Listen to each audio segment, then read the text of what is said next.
सच्ची सेवा। बहुत समय पहले की बात है। एक छोटे से गांव में रामलाल नाम का एक निर्धन किसान रहता था।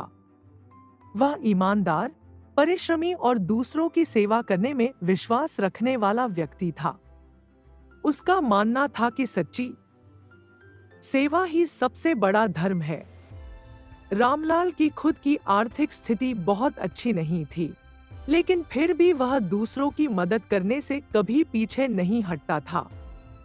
गांव में जब भी किसी को भोजन, कपड़े या किसी अन्य चीज की आवश्यकता होती, वह अपनी सामर्थ्य के अनुसार सहायता करता।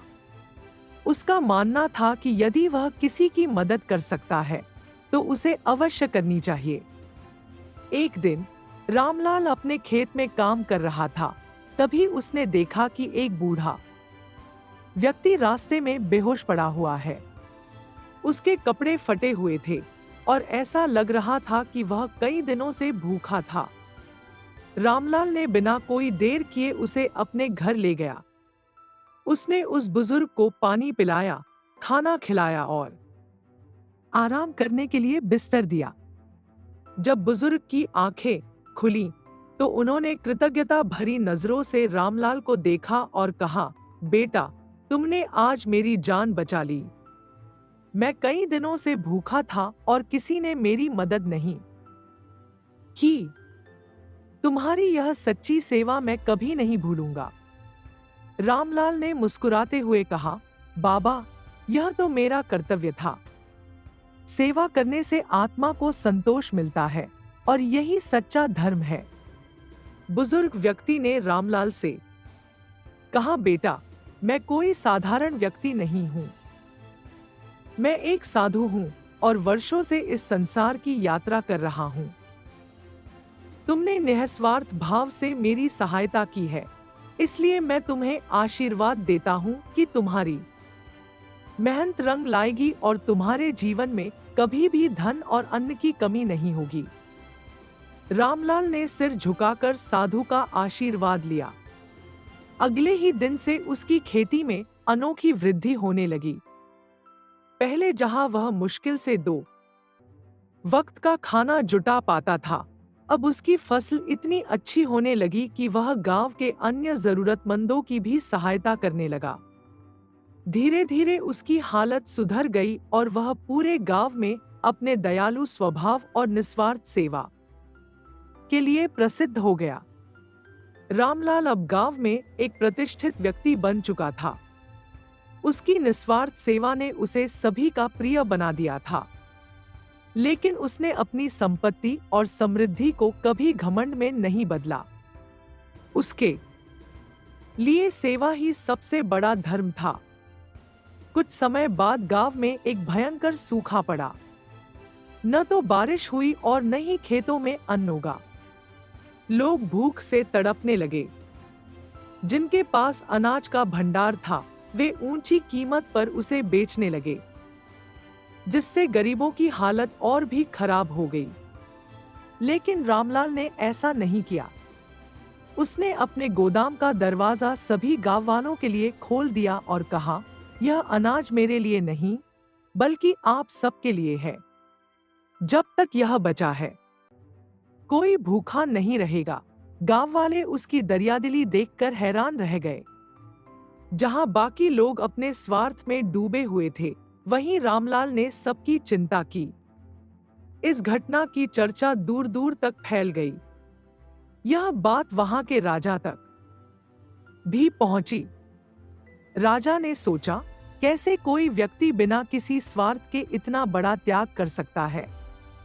यह जानने के लिए राजा स्वयं गांव आया और रामलाल से मिला। राजा ने रामलाल से पूछा, तुमने अपनी मेहनत की कमाई यूं ही लोगों में बांट दी। तुम्हें डर नहीं लगा कि भविष्य में तुम्हारे पास कुछ नहीं बचेगा? रामलाल ने विनम्रता से उत्तर दिया, महाराज, जब मैं भूखों को खाना खिलाता हूं, तो मुझे असीम सुख की प्राप्ति होती है। धन दौलत तो जीवन में आती जाती रहती है, लेकिन सेवा का आनंद अमर रहता है। राजा उसकी बातों से बहुत प्रभावित हुआ। उसने घोषणा की कि रामलाल को पूरे राज्य में सच्चे सेवक की उपाधि दी जाएगी और उसने गांव की भलाई के लिए एक बड़ा अन्न भंडार बनवाने का आदेश दिया।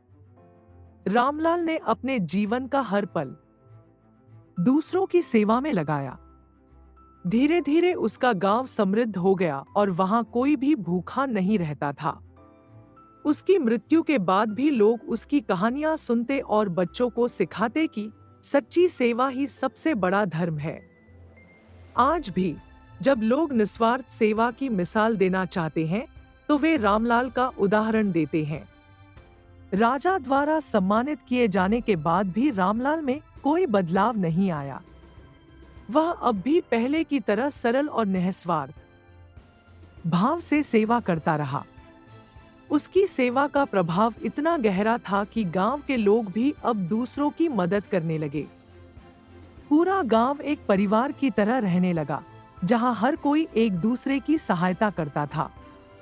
समय बीतता गया और गांव में खुशहाली बनी रही, लेकिन एक दिन गांव में एक भयंकर बीमारी फैल गई।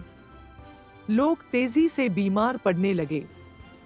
दवा की कोई व्यवस्था नहीं थी और बहुत से लोगों की हालत गंभीर हो गई थी।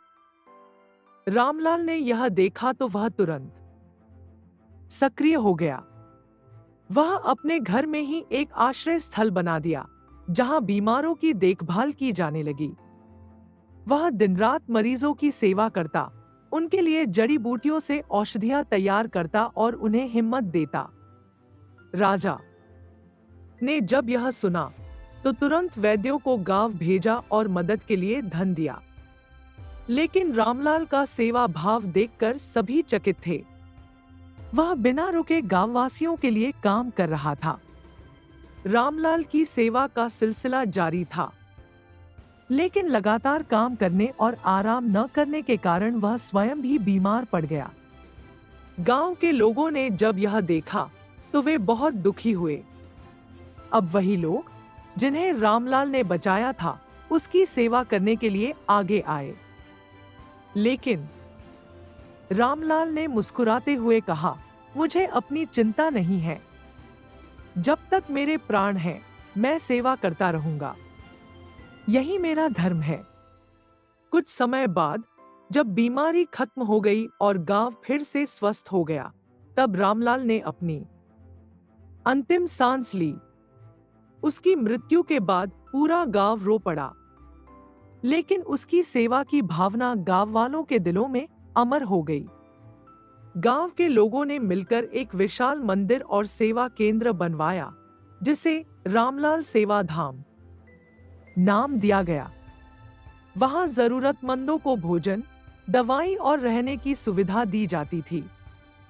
आज भी जब कोई उस गांव में जाता है तो लोग गर्व से बताते हैं कि यह वही गांव है जहां रामलाल जैसे महान सेवक ने जन्म लिया था, जिसने अपने जीवन को दूसरों की भलाई के लिए समर्पित कर दिया।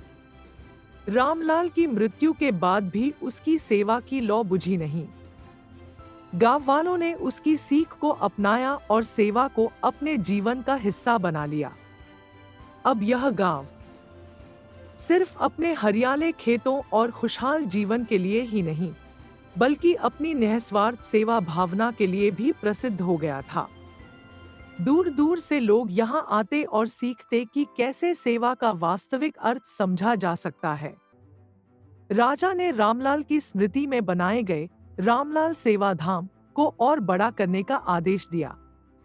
वहां एक अस्पताल और एक विद्यालय भी बनवाया गया, जहां हर जरूरतमंद को निशुल्क चिकित्सा और शिक्षा दी जाती थी। रामलाल की सिखाई बातों का असर यह हुआ कि गांव के बच्चे भी बचपन से ही सेवा करना सीखने लगे। वे वृद्धों की सेवा करते, गरीबों की सहायता करते और हमेशा मदद के लिए तैयार रहते। रामलाल के निस्वार्थ सेवा भाव की कहानी धीरे धीरे पूरे राज्य में फैल गई। अन्य गांवों के लोग भी इस गांव से प्रेरणा लेकर अपने क्षेत्रों में सेवा कार्य शुरू करने लगे। कई राजा महाराजाओं ने अपने राज्यों में भोजनालय, धर्मशालाएं और अस्पताल खुलवाएं ताकि जरूरतमंदों की मदद की जा सके। रामलाल की सेवा की कहानी हर पीढ़ी को सुनाई जाएगी ताकि लोग जान सकें कि सच्चा सुख दूसरों की भलाई में है, न कि धन संपत्ति में। समय बीतता गया, लेकिन गांव में सेवा का भाव कभी कम नहीं हुआ। अब यह गांव केवल रामलाल का गांव नहीं था, बल्कि सेवा और प्रेम का प्रतीक बन गया था। हर घर में लोग एक दूसरे की मदद करने के लिए तत्पर रहते। एक ऐसा संसार जहां सेवा सबसे बड़ा धर्म हो, जहां कोई भूखा न रहे, कोई दुखी न रहे और हर कोई प्रेम और सहयोग से जीवन व्यतीत करे। कहानी से शिक्षा। रामलाल की यह कहानी हमें यह सिखाती है कि सच्ची सेवा निस्वार्थ भाव से की जाती है। जब हम बिना किसी स्वार्थ के दूसरों की मदद करते हैं, तो हमें ईश्वर का आशीर्वाद प्राप्त होता है और हमारा जीवन सुख समृद्धि से भर जाता है। सच्ची सेवा का फल कभी व्यर्थ नहीं जाता। जो निस्वार्थ भाव से दूसरों की मदद करता है, वह हमेशा याद किया जाता है। धन संपत्ति सदा नहीं रहती, लेकिन किया गया निस्वार्थ सेवा भाव अमर रहता है। अगर सच्चे दिल से किसी की सेवा की जाए, तो वह समाज में एक बदलाव ला सकती है।